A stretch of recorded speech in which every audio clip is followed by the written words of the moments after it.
Hello बच्चा party, welcome back to my channel first step to study. कैसे हैं आप सब? उम्मीद है आप सब अच्छे होंगे, अपना ख्याल रख रहे होंगे और अच्छे से पढ़ाई कर रहे होंगे।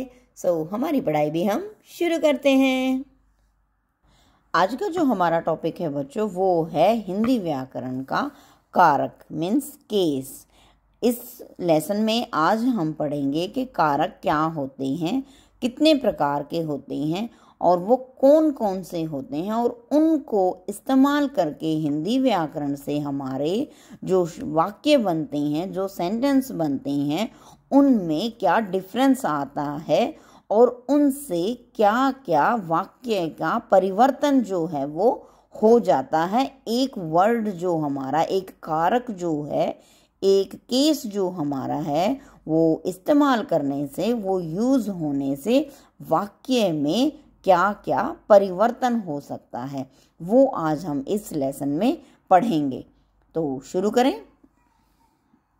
ध्यान से देखो बच्चों, चित्रों के नीचे लिखे वाक्यों को पढ़ो। अब ये दो चित्र यहाँ जो है वो बने हुए हैं।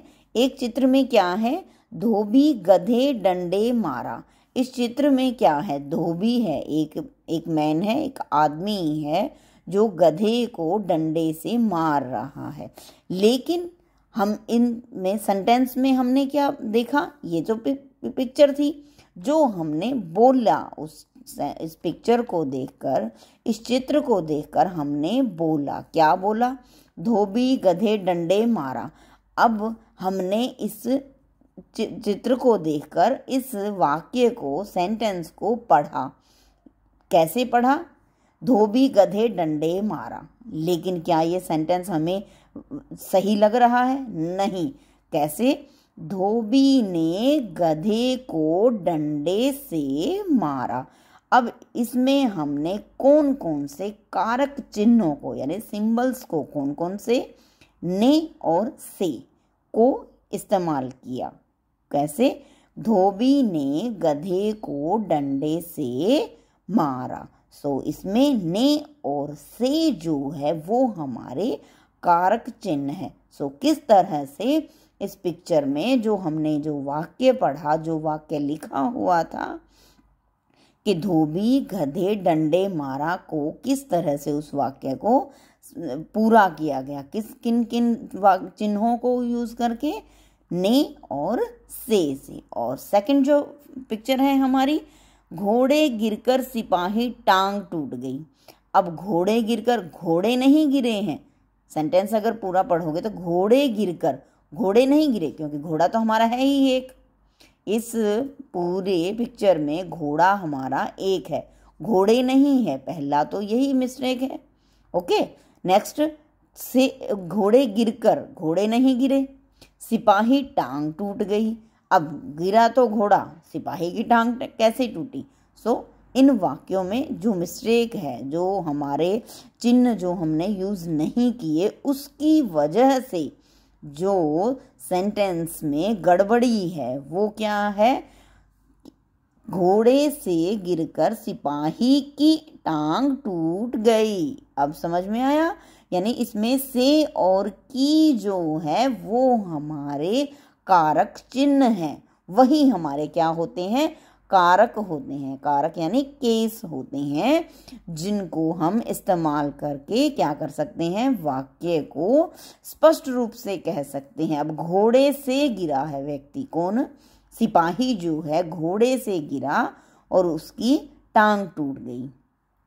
इसी तरह से धोबी ने गधे को डंडे से मारा। धोबी ने गधे को डंडे से मारा। ये जो ने और से है, और इसमें जो हमारा है से और की, जो हमारे विभक्ति चिन्ह है, इन्हें हम कारक में विभक्ति चिन्ह कहेंगे। ये से और की जो है हमारे, ये क्या है? विभक्ति चिन्ह है, कारक के विभक्ति चिन्ह है, जिनको हम इस्तेमाल करके, जिनको हम यूज़ करके हमें हमारा जो सेंटेंस है वो सही बनेगा। ये क्या होते हैं, आज हम ये पढ़ेंगे। आगे आगे पढ़ो। क वर्ग के वाक्य केवल, क वर्ग बोले तो ये वाला, ठीक है। वाक्य केवल शब्द समूह है, ठीक है, शब्दों के समूह है, इनका अर्थ स्पष्ट नहीं है। ये जो हमारा धोबी गधे डंडे मारा और घोड़े गिरकर सिपाही टांग टूट गई, ये जो क वर्ग के जो वाक्य हैं उनके इनका जो अर्थ जो है स्पष्ट नहीं है। क्यों? वो क्लियर क्यों नहीं हो रहा है? क्योंकि इनको मैंने बताया ना, ने और से वाला और से और की वाला, इनका क्या है, जो विभक्ति चिन्ह है वो हमने नहीं लगाया, और इसमें से जो इनका जो मीनिंग है वो स्पष्ट नहीं हो रहा है। क्योंकि वो कहना क्या चाहता है, घोड़े सिपाही गिर गया, जैसे घोड़ा थोड़ी गिरा है ना, और इधर से धोबी गधे डंडे मारा, क्या गधा तो पहले तो ये गधा ही नहीं है, गधा है, ठीक है। तो इस तरह से हर जो हमारे वाक्य है, जो हमारे वर्ड्स जो हमारे सामने हैं, उनका किसी का भी मीनिंग जो है वो स्पष्ट क्लियर नज़र नहीं आ रहा है। हम अगर उनमें क्या है, हमारे विभक्ति चिन्ह को प्रयोग करेंगे, तब हमारा अर्थ जो है, हमारा मीनिंग जो है वो क्लियर होगा। क्योंकि इन शब्दों का आपस में क्या संबंध है, इनका जुड़ाव क्या है, इनका जोड़ क्या है, वो हमें स्पष्ट नहीं आ रहा। कहना क्या चाहते हैं ये वाक्य, यह पता नहीं चल रहा है। ख वर्ग के वाक्यों का अर्थ स्पष्ट है। अब ये जो ख है, यानी धोबी ने गधे को डंडे से मारा, अब इन वाक्यों में क्लियर हो रहा है कि धोबी ने गधे को डंडे से मारा, वो यह जो चित्र है हमारा स्पष्ट कर रहा है। नेक्स्ट है, घोड़े से गिरकर सिपाही की टांग टूट गई। घोड़े तो अब यहाँ घोड़े अगर हम कहें कि ये एक वचन और बहुवचन वाला भी है, कि घोड़ा और घोड़े जो है, अब यहाँ घोड़े भी जच रहा है। क्यों? क्योंकि घोड़ा एक है, लेकिन घोड़े से गिरा है व्यक्ति, जो सिपाही जो हमारा है वो उससे गिरा है, तो यहाँ से हमारा जो विभक्ति चिन्ह है वो सही है, और इस वाक्य को भी जो है वो साफ और क्लियर कर रहा है। ख वर्ग के वाक्यों का जो अर्थ जो है वो इस वाक्य को क्लियर और अर्थ जो है इसका स्पष्ट कर रहा है। हरे शब्दों के प्रयोग से वाक्य में आए अन्य शब्दों का संबंध जो है वो पता चल रहा है। अब इन वाक्यों में वो सही है ना, मतलब इन वाक्यों से जो अन्य शब्दों का जो मीनिंग है, वो उनका संबंध जो है, वो उनका जो रिलेशन है वो समझ आ रहा है, क्लियर हो रहा है। इन शब्दों का परसर्ग या विभक्ति चिन्ह कहते हैं। ये कारकों के चिन्ह हैं। तो मैंने बताया ना, ये दोनों कारक हैं, ये क्या है, कारक चिन्ह है। यानी अब इसकी हम क्या करेंगे, ये है परिभाषा। अब ये क्या बनेगी, इनकी कारक की परिभाषा। क्या है कारक की परिभाषा? संज्ञा या सर्वनाम के जिस रूप से उसका संबंध वाक्य की क्रिया या अन्य शब्दों से जाना जाता है, उसे कारक कहते हैं। अब ये है इसकी परिभाषा। कारक के भेद। कारक के 8 भेद होते हैं। कौन कौन से? कर्ता, कर्म, कारण, संप्रदान, अपादान, संबंध, अधिकरण और संबंध। इनको हम ऐसे लिखेंगे, कर्ता यानी कर्ता कारक, कर्म कारक, करण कारक, संप्रदान कारक, अपादान कारक, संबंध कारक, अधिकरण कारक और संबोधन कारक। कारक के कितने भेद हुए? कारक के 8 भेद हुए। कारकों के विभक्ति चिन्ह या परसर्ग इस प्रकार हैं। अब वो थे कारक के प्रकार यानी उसके भेद, और अब ये हैं कर्ता यानी कर विभक्ति चिन्ह यानी कि उनके प्रयोग कौन कौन से होते हैं, उनके जो सिंबल्स हैं वो कौन कौन से होते हैं। कर्ता कारक के यानी कि नॉमिनेटिव के इसके ने, उसका जो है चिन्ह है वो कौन सा है? ने। कर्म को करण इंस्ट्रूमेंटल का होता है से या से और के द्वारा। अपादान अपादान को या के लिए, अपादान के लिए से और अलग होने के अर्थ में होता है, यानी कि उस से किसी से। अब हम इसका एग्जाम्पल के तहत भी आपको बताएंगे। अधिकरण का होता है में या पर। ओके। संबोधन का वेकेटिव हे, हा या अरे। कर्ता कारक यानी नॉमिनेटिव केस, ये फर्स्ट वाला है। ये कौन सा होता है जानिए, मीरा ने सारे रंग बिखेर दिए, लड़का साइकिल चला रहा है। कर्ता का अर्थ है काम करने वाला। कर्ता का क्या मतलब होता है, काम करने वाला, यानी सब्जेक्ट जो हमारा होता है। यहाँ मीरा और लड़का काम कर रहे हैं, अर्थात इसलिए मीरा ने लड़के और लड़का कर्ता कारक है। मीरा जो है हमारी, यानी ये जिसने कलर का जो है ना सब बिखेर दिया है, वो क्या है, हमारी कर्ता है, कारक है, काम करने वाली है। और लड़का भी ये वही है जो हमारा साइकिल चला रहा है, वो क्या है, ये भी हमारा कर्ता है। शब्द के जिस रूप से काम करने वाले का बोध हो उसे कर्ता कारक कहते हैं, यानी कि जो काम करने वाला हो, सब्जेक्ट जो हमारा होता है वो एक कर्ता होता है हमारा। दूसरा है इसे कर्म कारक, और इसका रूप क्या होता है, ने। जैसे ऊपर हमने बताया ना, कर्ता का जो उस ने वाला वो रूप होता है उसका। कर्म कारक का है, सुमित ने हाथी को केले खिलाए। अब को, इसका जो कर्म वाला वो है हमारा, कर्म कारक का जो ऑब्जेक्टिव केस है वो उसको को, जो विभक्ति चिन्ह जो है हमारा, उसका जो चिन्ह है वो को है। क्या है, उसको को है। तो ये सुमित ने हाथी को केले खिलाए। मालती पुस्तक पढ़ती है। अब मालती के द्वारा पुस्तक क्या है, पढ़ी जा रही है। यहाँ जो है वो उसका द्वारा काम जो है वो किया जा रहा है। तो हमारा ये दोनों कौन सा है, कर्म, जो काम किया जा रहा है किसी के द्वारा, इसलिए ये हमारा कर्म कारक है, यानी कि हमारा ये ऑब्जेक्टिव जो है वो कारक है, ऑब्जेक्टिव केस है। यहाँ खिलाने और पढ़ने क्रिया का असर हाथी और पुस्तक पर हो रहा है, अतः हाथी को और पुस्तक कर्म कारक हैं। जिस पर क्रिया का फल पड़े उसे कर्म कारक कहते हैं। करण कारक किसे कहते हैं, यानी इंस्ट्रूमेंटल केस क्या होता है हमारा, कुम्हार मिट्टी से बर्तन बनाता है, से, इसके लिए से जो है करण कारक यानी इंस्ट्रूमेंटल केस जो हमारा है उसके लिए से और के द्वारा जो हमारे जो विभक्ति चिन्ह होते हैं वो से और के द्वारा जो है वो होते हैं। तो कुम्हार जो है मिट्टी से बर्तन बनाता है। नीरा पेंसिल से लिख रही है, पेंसिल से लिख रही है, सो हमारा विभक्ति चिन्ह क्या है, उसका से है। तो यहाँ कुम्हार और नीरा अपना काम मिट्टी और पेंसिल से कर रहे हैं, अतः मिट्टी से और पेंसिल से करण कारक है।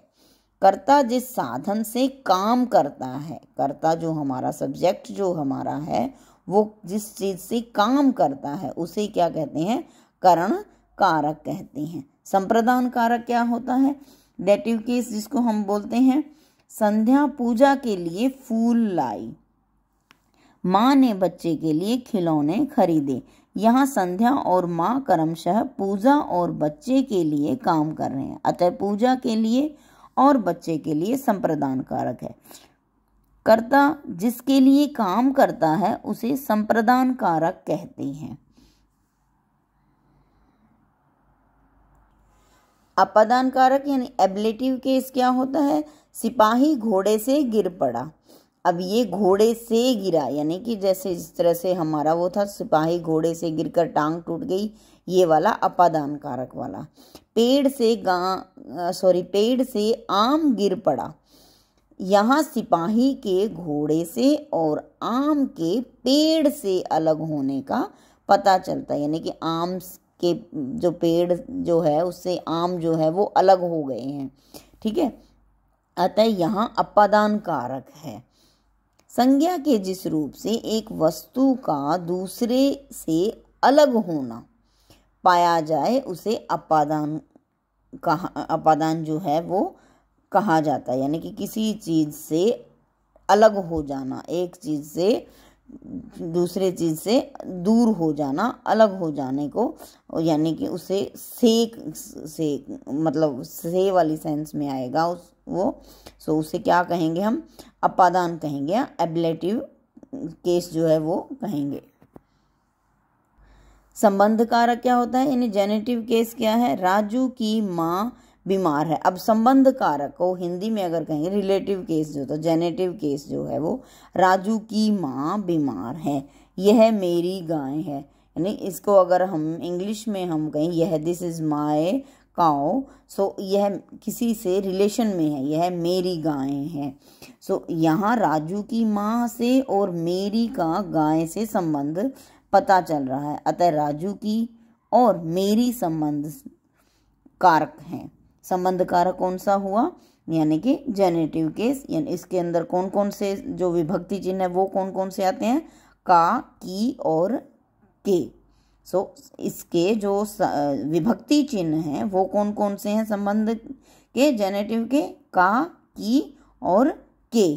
सो इसमें क्या है, राजू का यानी राजू की जो माँ है वो इस और मेरी गाय है, तो इन दोनों में इनका संबंध स्थापित हो रहा है, इन दोनों से संबंध बता रहा है। तो ये कौन सा हुआ, जेनेटिव केस यानी संबंध कारक हुआ। यानी संज्ञा या सर्वनाम का वह रूप जिससे वाक्य में आए अन्य वस्तु या व्यक्ति से उसका संबंध पता चले, उससे क्या कहते हैं, संबंध कारक कहते हैं। और नेक्स्ट है हमारा अधिकरण कारक। अधिकरण कारक यानी लोकेटिव केस। क्या होता है अधिकरण कारक, बंदर डाल पर बैठे हैं। अधिकरण कारक के जो विभक्ति चिन्ह होते हैं वो कौन कौन से होते हैं, में और पर वाले। में और पर का जो है वो विभक्ति चिन्ह होते हैं किसके, अधिकरण कारक के। यहाँ बंदर डाल पर बैठे हैं और लड़के मैदान में खेल रहे हैं। तो यहाँ डाल पर और मैदान में शब्दों से क्रिया के स्थान का पता चल रहा है, अतः ये अधिकरण कारक हैं। संज्ञा या सर्वनाम के जिस रूप से क्रिया के स्थान या आधार का पता चलता है उसे अधिकरण कारक कहते हैं। नेक्स्ट है हमारा संबोधन कारक यानी वेकेटिव कारक केस। और वेकेटिव केस यानी संबोधन कारक के जो विभक्ति चिन्ह हैं वो कौन कौन से हैं, हे, हा और अरे, वो क्या हैं, उनके विभक्ति चिन्ह हैं। सो कौन कौन से इसके बारे में पढ़ेंगे। हे प्रभु मुझे सद्बुद्धि दो, अरे गिरीश तुम कब आए। यहाँ प्रभु और गिरीश को हे और अरे संबोधन से पुकारा जा रहा है, अतः यहाँ हे प्रभु और अरे गिरीश संबोधन कारक है। संज्ञा के जिस रूप से किसी को पुकारा जाए उसे संबोधन कारक कहते हैं। सो बच्चों आज की वीडियो में हमने किया कारक यानी केस, उसके बारे में आज हमने पढ़ा कारक की परिभाषा। कारक की परिभाषा क्या है, संज्ञा या सर्वनाम के जिस रूप से उसका संबंध वाक्य को क्रिया या अन्य शब्दों से जाना जाता है उसे क्या कहते हैं, कारक कहते हैं। ये इसकी परिभाषा है। और कारक के भेद हमने पढ़े। कारक के कितने भेद होते हैं, कारक के 8 भेद होते हैं। और हमने पढ़ा कारक के विभक्ति चिन्ह, कारक के बारे में पढ़ा और कारक के विभक्ति चिन्ह के बारे में पढ़ा। कारक के विभक्ति चिन्ह कौन कौन से होते हैं, कारक कर्ता हमारा ने, कर्म को करण वाला से और के द्वारा, संप्रदान का को, के लिए, अपदान से यानी अलग होने के बारे में अर्थ में, अपदान यानी कि का और की और के का, अधिकरण में और पर है उसका विभक्ति चिन्ह, संबोधन का क्या है, हे, हा और अरे। सो बच्चों आज की वीडियो में इतना ही। इसकी एक्सरसाइज हम कल की वीडियो में कवर करेंगे। सो मिलते हैं नेक्स्ट वीडियो में इस लेसन की एक्सरसाइज के साथ। Till then bye bye.